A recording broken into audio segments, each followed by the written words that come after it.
Ito na ba yan? Maluto na. Ito, konti na lang. O, kulang na lang yan ng sausawan. Kaya nga eh. Merong tanim ng talungan doon. Ang gagawin mo sa talong? Iihaw natin, sayang bagay. Gagawin nating sausawan. Ensalada. Punta tayo doon, tara, dali. Baka wala. Meron.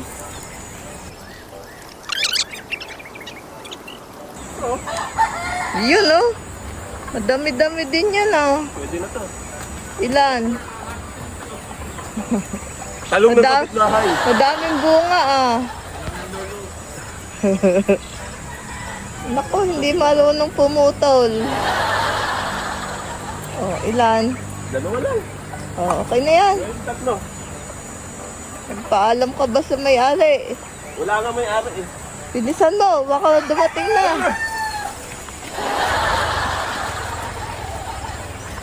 O, luto na ito. Hahanguin na natin. Yeah.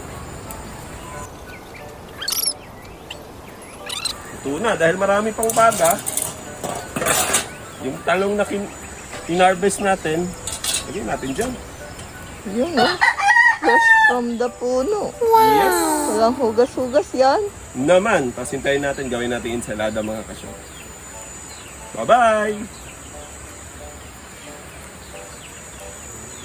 Sisling talong.